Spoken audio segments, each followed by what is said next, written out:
Hello, and welcome everyone. I want to make sure I'm coming in clearly, so if you guys can go ahead and give me a quick hello and let me know where you're tuning in from. Give me a quick hi. I know we've got some folks from all corners of the world joining us to talk a little bit about reading comprehension. So for those of you tuning in live, give me a quick hello so that I know that we are live and I'm not just talking to myself here.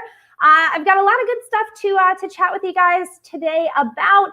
For those of you who don't know, my name is Hailey Cusimano. I am a tutor and instructor with Veritas Prep for the GMAT, and it is just my favorite thing in the world to do. So I'm so excited to be here with you guys, chatting a little bit about reading comprehension strategy, because reading comprehension is an interesting one. It gets this rep for being, oh, well, you know, I know how to read, I know how to write, I'll be fine. It tends to be, in many cases, the most overlooked and underappreciated section of the GMAT in terms of its prep. Just because in many cases, students will be a little unsure of what the strategy behind reading and answering questions according to a passage looks like.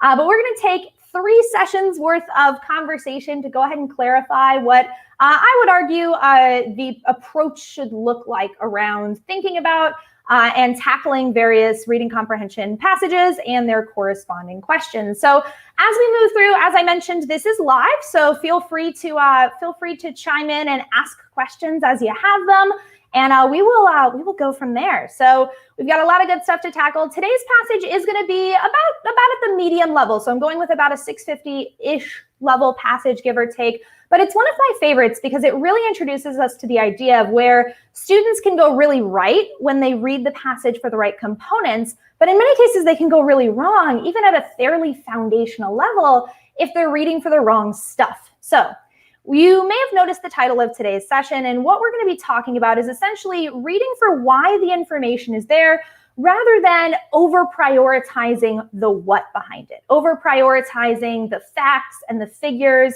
and the statistics where they exist and the science, because the GMAT's not asking us to be subject matter experts in the material at hand. The GMAT's asking us to think critically about why the author has chosen to include particular devices, particular constructions, and particular details. So we kind of have to reteach ourselves how to read a little bit differently from the way that we read on a day-to-day basis. Because when we read on a day-to-day basis, we're reading to pick up and store details. Because generally speaking, those details are what are going to be useful to us, right?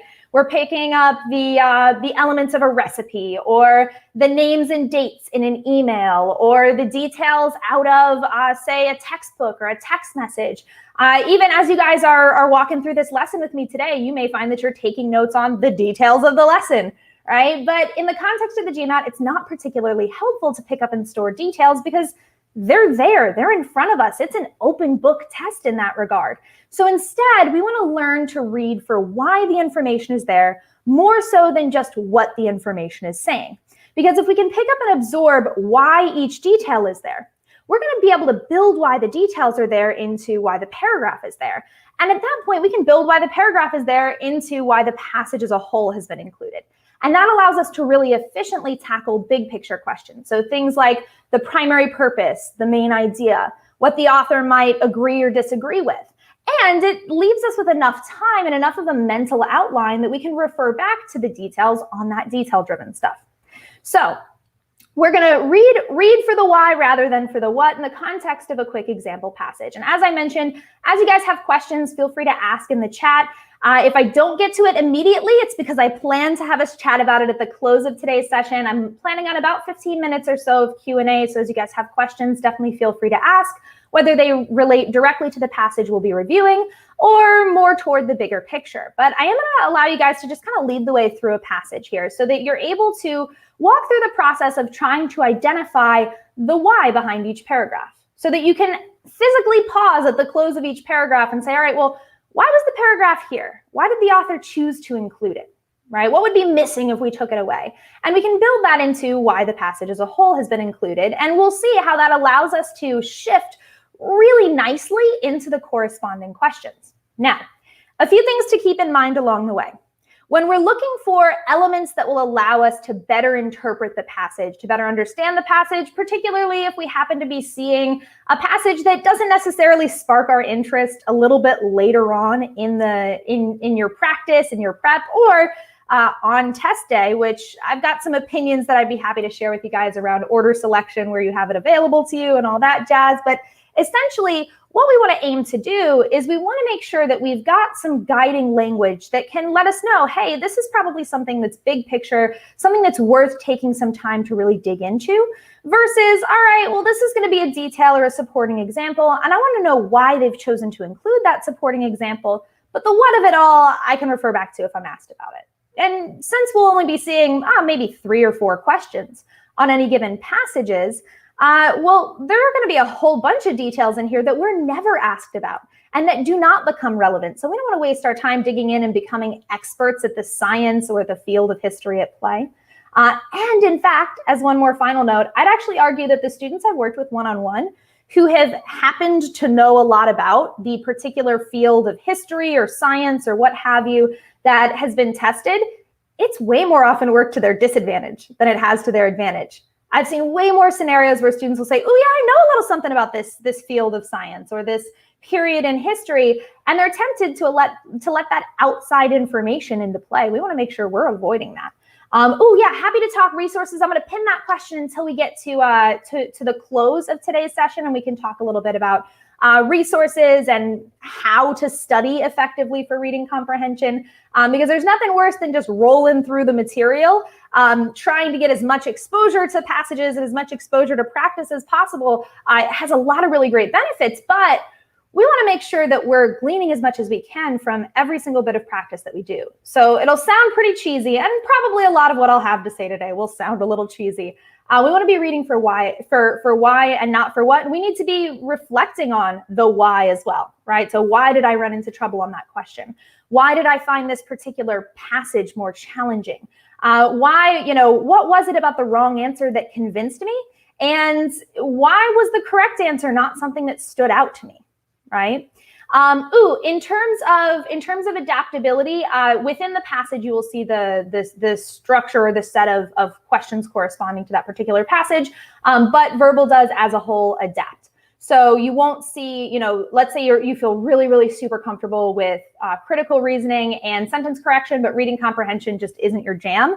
You won't be seeing exclusively higher level critical reasoning and sentence correction and comparatively lower level reading comp. It will adapt together. Aiming for 45 minutes-ish total, give or take, with about that first 30 minutes being content review. So we're going to go through, we're going to make sure that we're on the lookout for components that could end up signifying big picture information, could end up signifying the function of information. So along the way, you guys have probably heard this before, but you'll want to make sure that you're on the lookout for transition language. Things like however, additionally, right? We'll want to be on the lookout for conclusion versus evidence language, therefore, thus versus since, right? And we'll want to make sure that we can see different perspectives when they appear across our reading comprehension passages, because one of the easiest ways that the GMAT will abstract passages and abstract reading comprehension as a whole is by presenting information to us in terms of different perspectives and then asking us questions from different perspectives. So in many cases, students will run into trouble if they answer absolutely every question they encounter in terms of the perspective of the author. And it's a really easy thing to route back to if we're not paying close attention to the different players in our story, to the different components that we have at hand. So with that, I am going to let you guys lead the way through reading and analyzing an initial passage. And again, I mentioned this to you before, but just about nothing feels worse than getting to the close of a paragraph, or worse yet, the close of the entire passage and going, wait a second, what the heck did I just read? So make a point. I'm going to give you more time than you should arguably need for this passage. Make a point of pausing at the close of each paragraph and seeing if you can inventory why that paragraph has been included in the context of a sentence or less. If you're finding that your spark notes, your shorthand for the paragraph is as long as the paragraph itself, you've probably done something wrong, or at least done something pretty inefficiently. So I'm going to go ahead and give you guys 3 minutes, and 3 minutes should be plenty of time to break down this passage, to pause at the close of each paragraph and see if you can inventory why the paragraph is there, so that we can build that into why the passage as a whole is there. And one thing I'll point out before I let you loose on this passage is that if you know you're not a particularly quick reader, If you know whether English is not your native language, or you've just always taken a little longer to get through dense passages and dense terminology, I would encourage you to start from the foundation of your natural reading level. It's not going to do you a ton of good to try to fly through passages way above and beyond the level at which you can comprehend the material. You're going to be way, way better served taking the time to dig in and understand the information, and then reflecting back to say, okay, now what part of that process really actively added punch, added value to the process that I moved through in the questions, and what about it could I maybe do to whittle away or whittle down? Because if you can get in a really good habit of that, if you can recognize and identify high value add time that you're investing so that you can continue to invest that time, and you can recognize low value add time that you're investing so that you can minimize that time, it's going to put you in a better position to maximize the value of your time across the section as a whole and across the exam as a whole.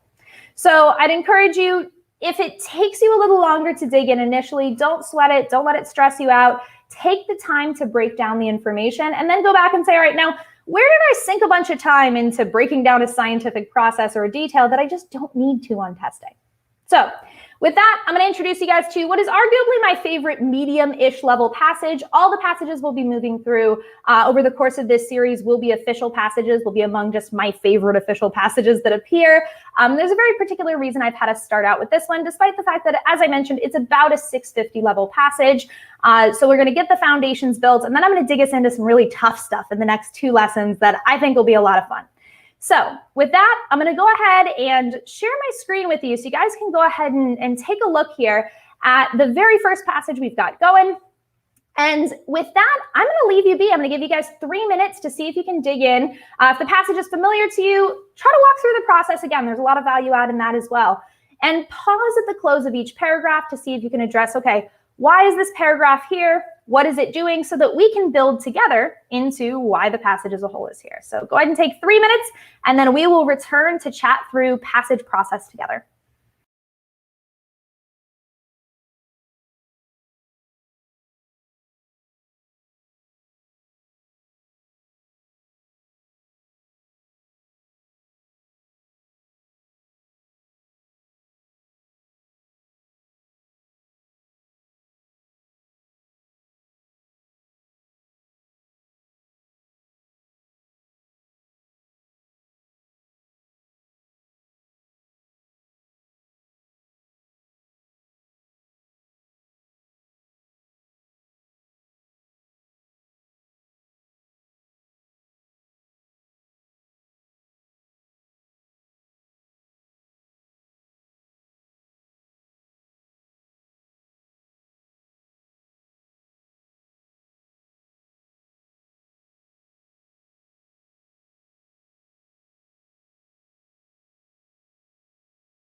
All right, folks, I'm going to go ahead and hop back on screen. Hopefully that's been enough time to really dig in and take a look at what's happening in the context of this passage. Now, for those of you who may have found that, all right, well, I'm still wrapping up that last paragraph, or it's taken me a little longer to absorb, again, don't stress it. I'd rather you guys work on building the foundations and then whittling away that excess time from there, whittling away the extra time that you're spending. Again, digging into details or digging into constructions that aren't actively adding value to your analysis. Now, if we're just going to take this one step by step, I had a question that dealt with essentially what should the note-taking process look like? Is taking notes really help? It ends up taking, in many cases, notably more time. And I will tell you that I am not personally a huge proponent of note-taking.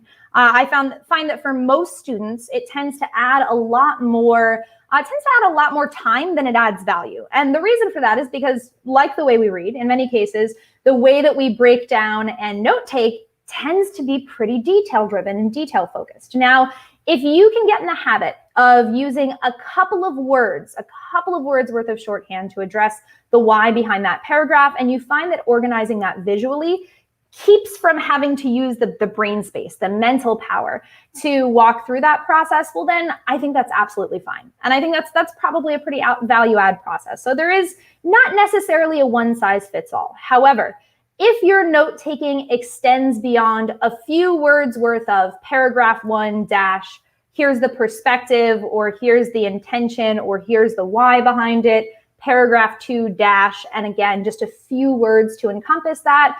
If your note taking is getting lengthier than that, you are probably adding a lot more time than you're adding value, because again, it's an open book test. As long as I know where to refer back for supporting details, I don't need to have already gone through that process of note taking those down. And in fact, it tends not to necessarily be less time consuming to refer back to lengthy notes that you've handwritten than to refer back to how those concepts appear in the passage.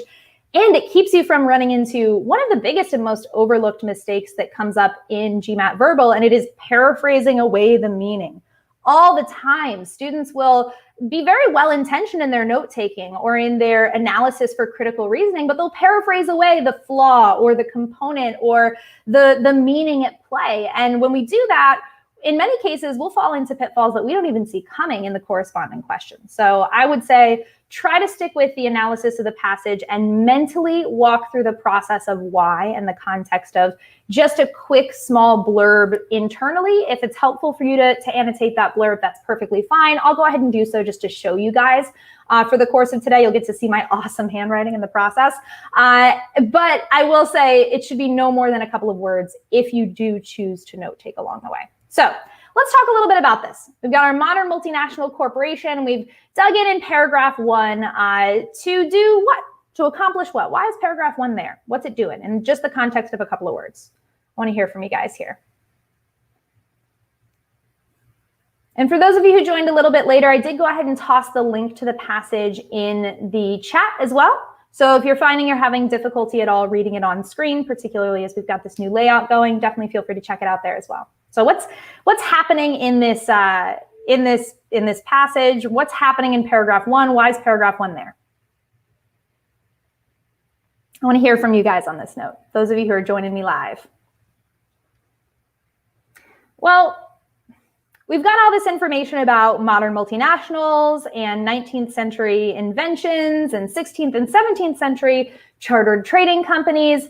But what I want to draw your attention to is some of the language that's being used here, right? So in many cases, when students will misinterpret passages, it's because they'll break everything down and go, the author thinks this, the author thinks that, and address absolutely everything from the perspective of the author.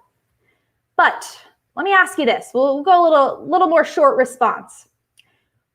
The information that's been presented to us in paragraph 1, is it presented to us as fact, or is it presented to us as somebody's opinion?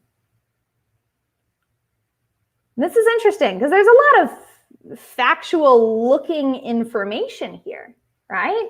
But we've got information like is described as, we've got commonly believed to, we've got another described as a little later on, usually considered irrelevant, assumed to have been too low.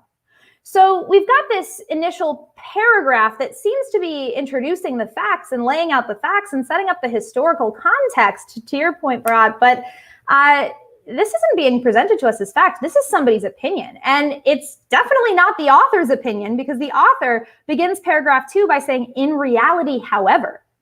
So we know paragraph 2 is where we've got what the author has to say.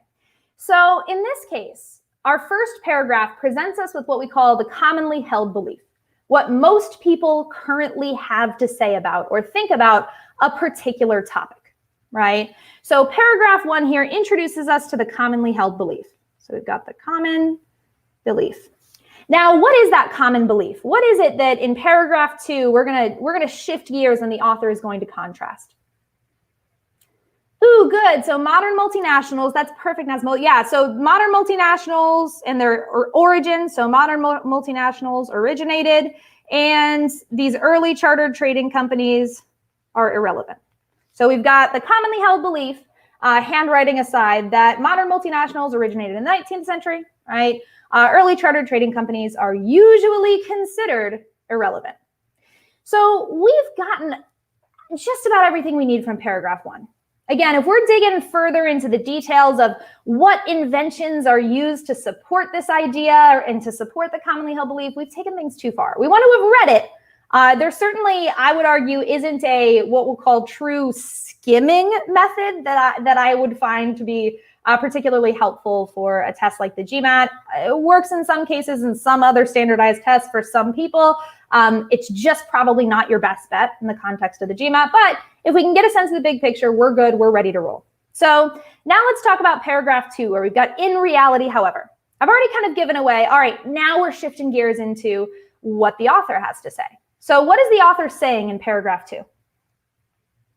What is the author trying to convince us of in paragraph 2?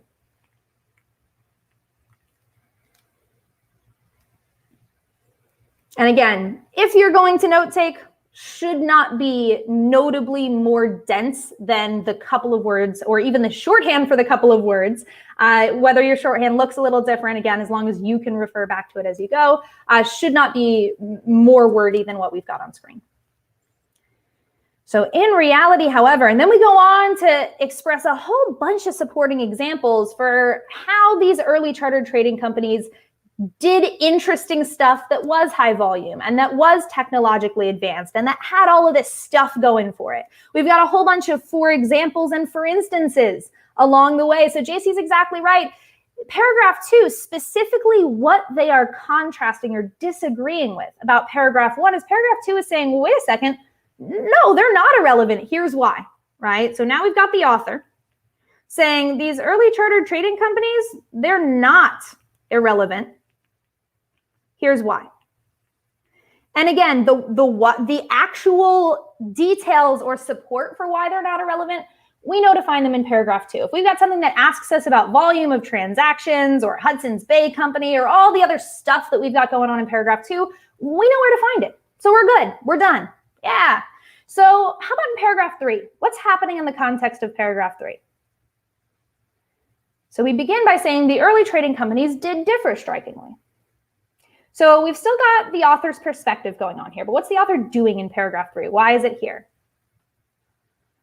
Well, we start off by citing some differences. So essentially, the author's, citing some concessions to say, yeah, they're not identical. Yes, there were some differences, right? So we've got some differences, we've got some comparison and contrast, and I would particularly draw your attention to comparison and contrast paragraphs or subsets of paragraphs wherever they appear. Because if a paragraph of a passage directly just says, hey, here's how stuff's the same, here's how stuff's different. If they directly draw comparisons and contrasts, man, I'd be hard pressed to find a case where they don't then ask you in some regard or respect to break down that comparison and contrast. So look out for cases where we've got a direct comparison given to us in the passage. It's just a really great opportunity for test makers to say, ooh, now let me ask them a question, but from the opposite perspective, right? So we're saying, yes, we've got some differences, but then we say, however, and then let's talk about what's happening in this final sentence. Despite these differences, however, early trading companies organized effectively in remarkably modern ways and merit further study as analogs of more modern structures. So what does that mean? merit further study as analogs of more modern structures. If paragraph 1 was saying they're usually considered irrelevant, right? Not, technologically advanced or high scale enough to be relevant. Paragraph 2 says, no, they're not irrelevant. Here's why. And paragraph 3 says, yeah, there were some differences, but they merit further study as analogs of more modern structures. So requires further study, on the right track there. But I would argue this final sentence and ultimately the conclusion of the author is saying, hey, they should be a part of the conversation. When we address the history, the roots, the foundations behind modern multinationals, they're not irrelevant. They need to be a part of this conversation. And essentially, having built from this commonly held belief to the author directly contrasting that commonly held belief, all the way to they merit further study as analogs of more modern structures, this tells me the primary purpose. The author's intention, what he's hoping people will read this and go do, is that they'll read this and say, hey, we need to be keeping these people in the conversation. We need to be keeping this period of time in the conversation. It's relevant to that conversation. So now when we dig into our first question that directly asks us about the author's main point, we're going to be prepared. We're going to be all set to go. Now, I'm going to go ahead and give you guys a little time to lead the way, but I imagine that despite the fact that I'll give you guys 90 seconds should be arguably too much time for a primary purpose question if we've already encompassed that primary purpose in our own words before we've gotten to that question. So hopefully along the way, the time that we've taken to break down this passage has put you guys in a position where you're feeling really comfortable knocking out wrong answers and arriving at the correct answer when asked about the author's main point. So go ahead. Yeah, go ahead and just toss your answers into the chat for me. Take 90 seconds and see if you can address for me the author's main point.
All right, so at least from what I've seen so far in the chat, it looks like we are pretty much unanimous. And I'll point out, as I mentioned, a lot of you were unanimously on the right track in the first 30 seconds or so. So again, yeah, we want to be on the lookout for precision in language. Yeah, we want to be on the lookout for other elements that could be coming into play. But goodness, if we've already got the author's main point in our own words, it should be pretty easy to weed out wrong answer constructions rather than trying to puzzle them into the passage and make a case for them when they do appear. So the author's main point is that modern multinationals originated in the 16th and 17th centuries. No, there's nothing here addressing that this was the very beginning of those origins, merely that they're relevant to the story, that they're relevant to the history, relevant to the roots, right? It may very well be true that the success of early chartered trading companies, like that of modern multinationals, depended primarily on their ability to carry out complex operations. There's actually a lot of support for that in the passage, and arguably maybe more words of the passage support something like answer option B, but it doesn't answer the question, why was the passage put here? The author isn't trying to convince us that modern multinationals depended on complex operations. It's true, it's there, but it's there as support. Its function, its why, is to support the end-all be-all conclusion that, hey, they need to be a part of this conversation, which sounds a whole heck of a lot like what we have here in answer option C.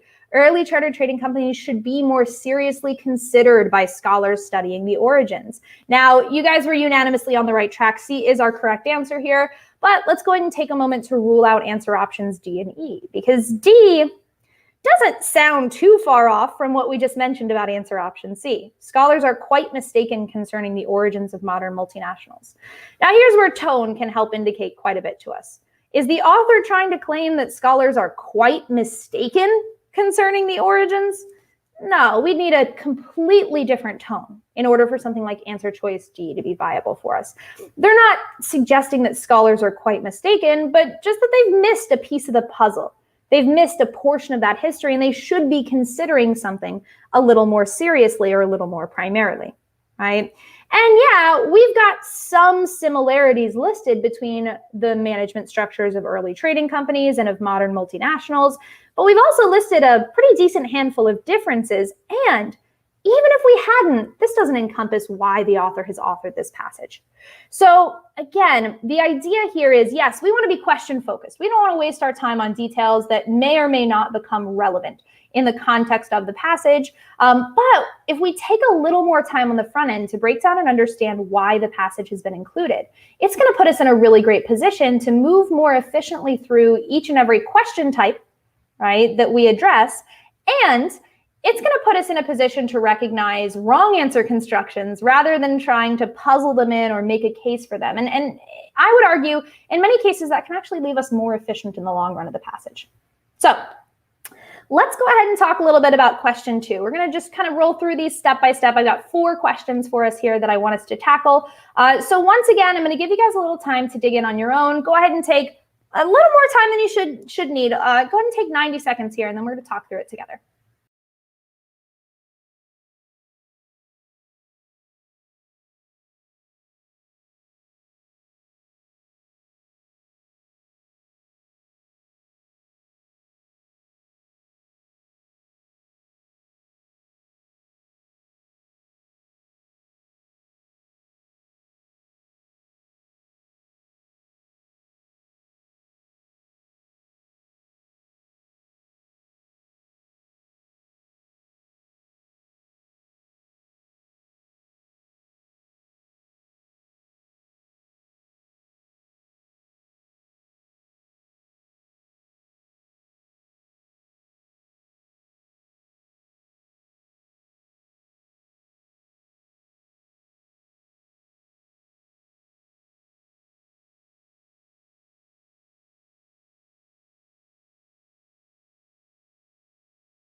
All right, looks like I got a lot of folks feeling really comfortable here as well. So let's go ahead and talk about it. With which of the following generalizations regarding management structures would the author of the passage most probably agree? So we've got an author would agree or disagree question that tasks us to look a little bit into some details. And if we scan really quickly through our answer options, we can see that the details are primarily those housed in paragraph 2, where we talk about hierarchical management structures and how they're applied. Now, we're going to talk more formally about this particular strategy in next week's lesson when I have you guys dig into to an advanced passage that says, okay, let's take these foundations, but what if things are a little trickier along the way? What if right answers aren't as punchy and don't use the words that we thought they were going to use? And what if wrong answers have a lot to like about them, but something landmining them later on in the answer option? We're going to dig in and talk a little more about that construction next week, but for the time being, if we have a question that deals in some regard with the details, there are 2 major kind of paths we can take. If we know that it references a particular detail in the passage, yeah, to Ayam's point, we can go back and we can find that detail and we can use that detail to start to draw some conclusions. However, if you encounter questions where the details seem as though they could appear on an answer choice by answer choice basis to come from throughout the passage or several different paragraphs worth of the passage, avoid the temptation to sit and reread the entire passage or entire paragraphs of the passage, and instead look to see if you can comb through and eliminate any answers that are just flat out obviously wrong. on the basis of the passage. Because in many cases, there'll be 2 or 3 answer options that you can get rid of because they were trying to draw in students who took too much outside information into account, or who perhaps answered a completely different question from the one that was asked, or maybe they answered it from the wrong perspective and it gives us the opposite of what we had in the passage. So see if you can whittle away any obviously wrong answers and then return to the passage for clarity on the remaining maybe 2 to 3 answer options that you find somewhat convincing. Now, in this case, Ayam has drawn our attention to the sentence in question. The large volume of transactions associated with these activities seems to have necessitated hierarchical management structures. Yeah, that's exactly right. We've got kind of right toward the middle of this paragraph some really direct support for our correct answer, which, as you guys mentioned, is answer option B. Firms that routinely have a high volume of business transactions find it necessary to adopt hierarchical management structures. Now, we've got some pretty clear flaws that you guys may have seen in other passages inherent in our remaining answer options. Now, the same supporting detail that allowed us to select B is going to allow us to eliminate some of our other answer options along the way. Hierarchical management structures cannot be successfully implemented without modern communications and transportation.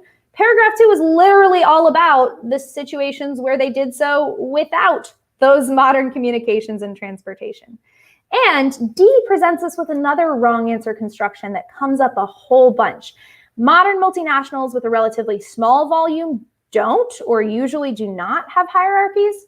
Well, just because A leads to B doesn't definitively tell us that the author would imagine that not A leads to not B.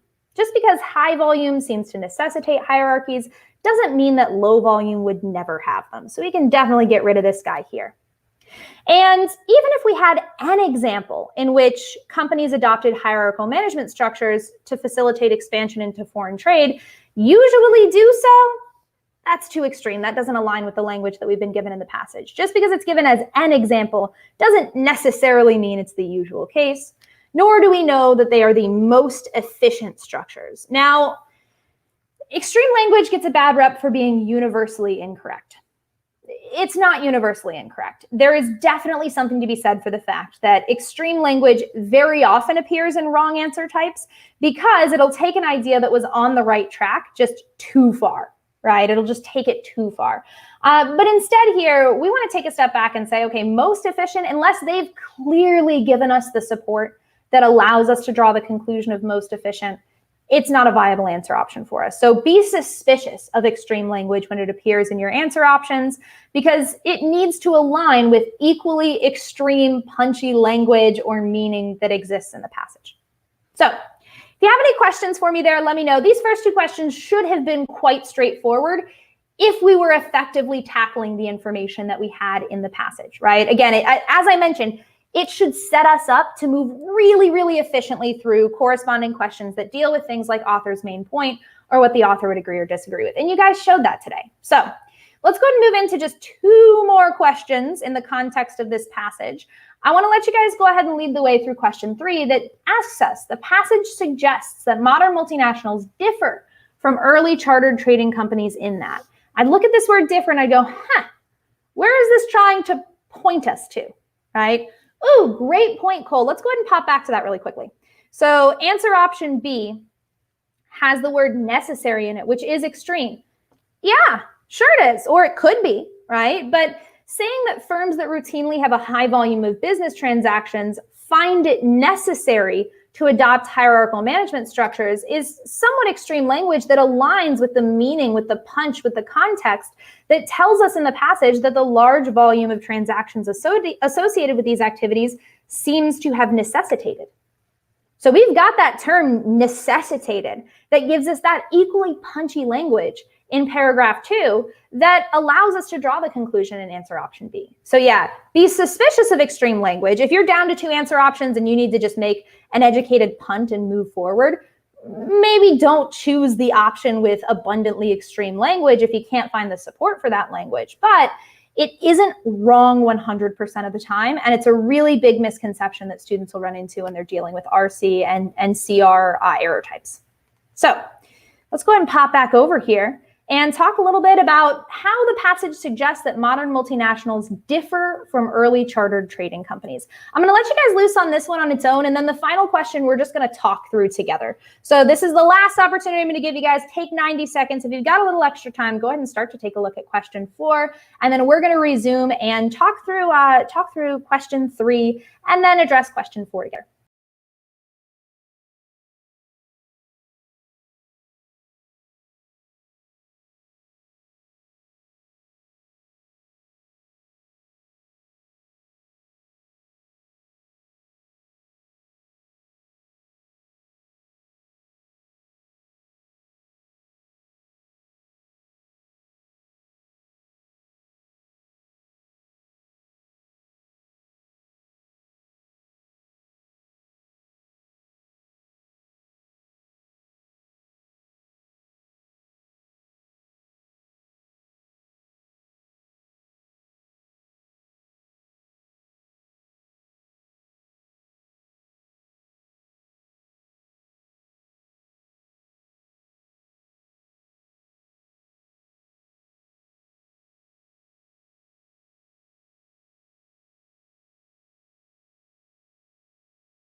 All right, so once again, it looks like we've got a lot of you guys feeling really good on this question, right? So the passage suggests that modern multinationals differ from early chartered trading companies in that. Let's go ahead and walk through this one step by step. Now, first of all, hopefully, as soon as you read through this question stem, it screamed what part of the passage it was pointing you toward. Because remember, paragraph 3 was where we had all of that comparison and contrast language. Now, could we have support come from a different paragraph? Sure, absolutely. But we probably want to be inventorying the information that was given to us in paragraph 3 when we're looking to eliminate wrong answers and to arrive at the correct answer. Now, answer option A is an interesting one that catches folks very often early on. The top managers of modern multinationals own stock in their own companies rather than simply receiving the salary. If you guys looked back to the passage, you probably saw some fairly relevant looking language in that passage for support, right? So in this case, we're told their top managers were typically owners with a substantial minority share, whereas senior managers' holdings in modern multinationals are usually insignificant. So when we say their top managers, who are we talking about here? From what perspective, from what lens have we addressed all of these examples we've given in paragraph 3? Right? We're told the early trading companies did differ strikingly, and then we offer support by referencing all of these examples of how early trading companies did it this way and modern multinationals do it that way. So yeah, in this case, we're talking about this from the perspective of early trading companies. So the language probably sounded really similar to what we saw in answer option A, right? Owning stock versus receiving a salary. But the meaning was exactly the opposite of what we needed, right? It gave us the wrong perspective. We were told in the passage that top managers of early trading companies owned substantial stock rather than simply receiving a salary. And answer option A gives us exactly the opposite of that. Now, modern multinationals depend on a system of capitalist international trade rather than on less modern trading systems? No, rather than on less modern trading systems, they told us grafted a system of capitalist international trade onto a pre-modern system. So no, we can't call that a modern system versus a less modern system. And yeah, they gave us examples where, guys, with answer option C, with answer option D, which didn't appear to be super convincing to most of you guys, which is good. These are absolutely answer options that are here and designed to throw off students who have some expertise in this subject area at hand, right? Who can look at this and say, well, yeah, modern multinationals do have more potential to operate more globally, to operate in more countries. And yeah, they do tend to be profitable, and there probably are more stringent environmental and safety regulations. But do they talk at all about the potential for them to be more global or for environmental and safety regulations in the context of the passage? Absolutely not. So they could not feasibly be our correct answer. Now, this leaves us with answer option E. And this is a really super, super common construction that'll come up in reading comp passages. We're going to see it here on what I would argue is about a medium level question. And we're going to see it on a more challenging passage and a more challenging corresponding question next week. And it is, the overseas operations of modern multinationals are not governed by the national interests of their home countries.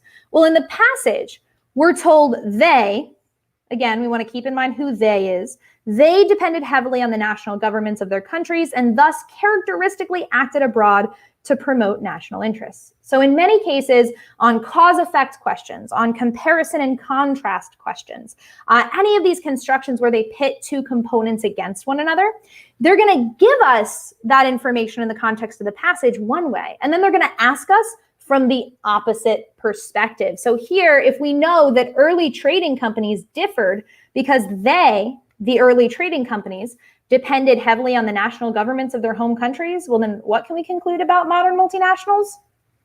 They didn't. And yes, inevitably somebody will always ask, but they didn't say are not governed at all, right?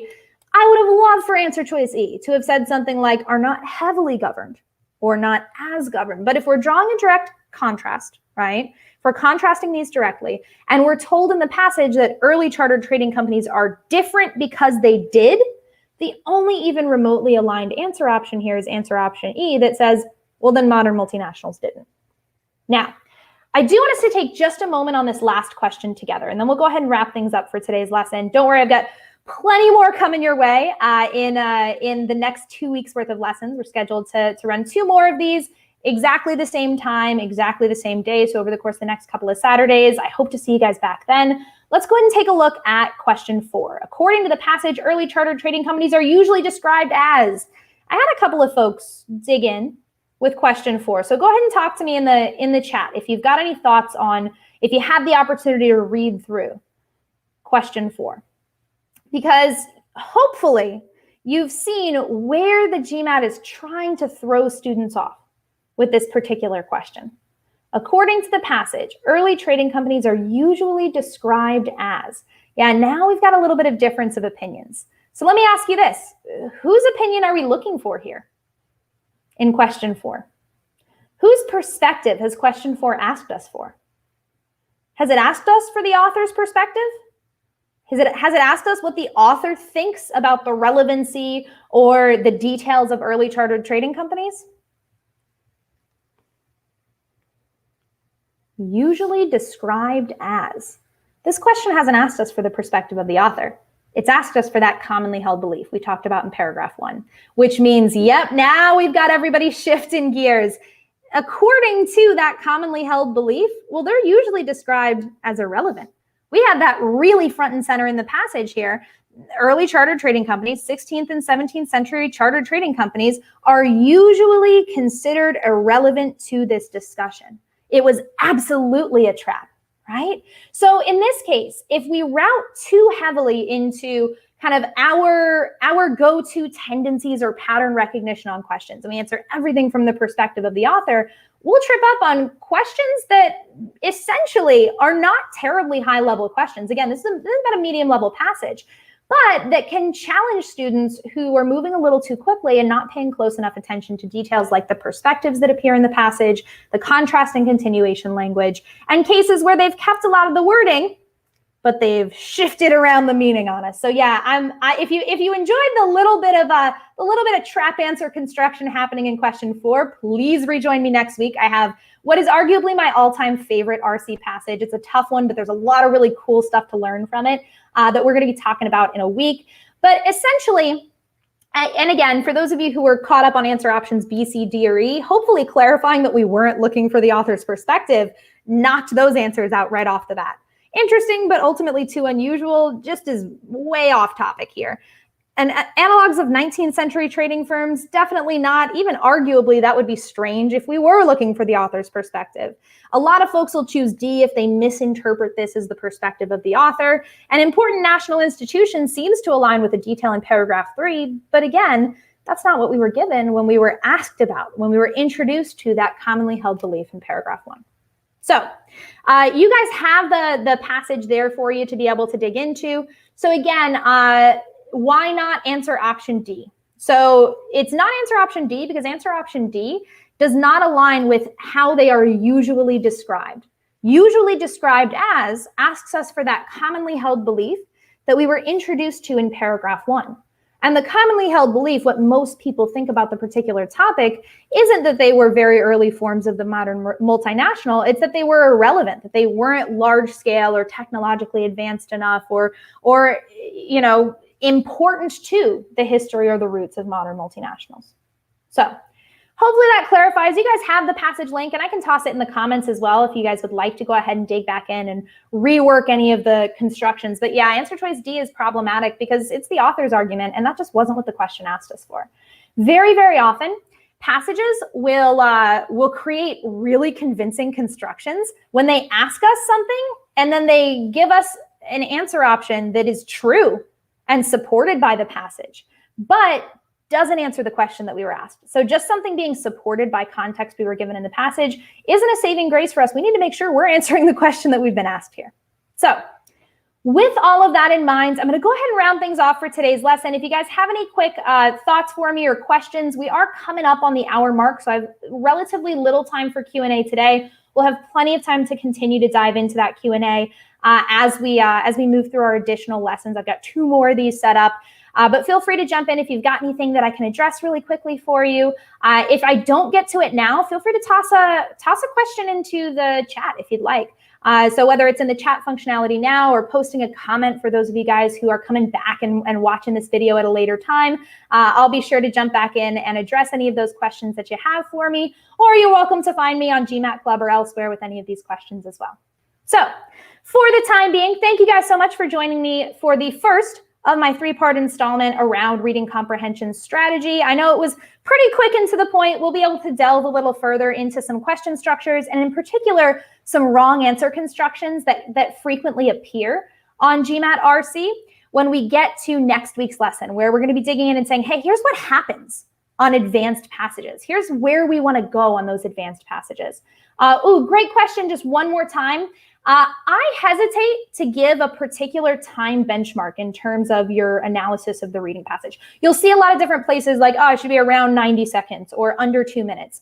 There's a little more that comes into play than that. Certainly, we can't sit and spend 7 minutes breaking down a passage, but I would argue that building the foundation around what an efficient process looks like for you, whittling away the excess time, and then making adjustments on the time that you can invest in the analysis of the questions, looking for opportunities to whittle away excess time that you're spending on, say, sentence correction questions that you could be moving through more efficiently because maybe you didn't need to reread the answer options a 5th time, right? I would encourage you, rather than looking at passage by passage benchmarks or question by question benchmarks, to think a little more holistically about pacing. I mentioned this actually in another video series that I've worked with GMAT Club on, but essentially, what you'll want to do is you'll want to look at pacing holistically and identify and keep high value add time and identify and minimize or work to eliminate low value add time. So while this kind of 2-minute range can be a decent benchmark for most, essentially whatever's going to leave you in a position to where you're able to move your most efficient through the rest of the corresponding questions is the time that should be invested in your RC passages to a reasonable extent. So with that, I know we've got a couple of folks with lingering thoughts. So passage suggests could be the perspective of the author, certainly, right? It was that usually considered that indicated to us that we were in fact not looking at the perspective of the author. We were looking at that commonly held belief. So it was actually the other part of that question stem that dictated that was the perspective we were looking for. So awesome questions, you guys. Again, if I miss your question now, or if you're rejoining us after the fact to move through this lesson, please feel free to toss any questions that you have into the chat functionality, or rather the comments for us here. Otherwise, thank you so much for joining me. I'll be back to talk through a slightly more advanced passage next week, but one of my favorites. So please feel free to rejoin me then. I'd love to have you guys live to chat a little bit about what is arguably probably my all-time favorite RC passage. In the meantime, thank you so much for joining me. I hope you've gotten to really dig in and learn a little more about reading comprehension, how it is just as strategy-driven as any other section of the GMAT. I hope to see you guys back here next week. Thanks so much.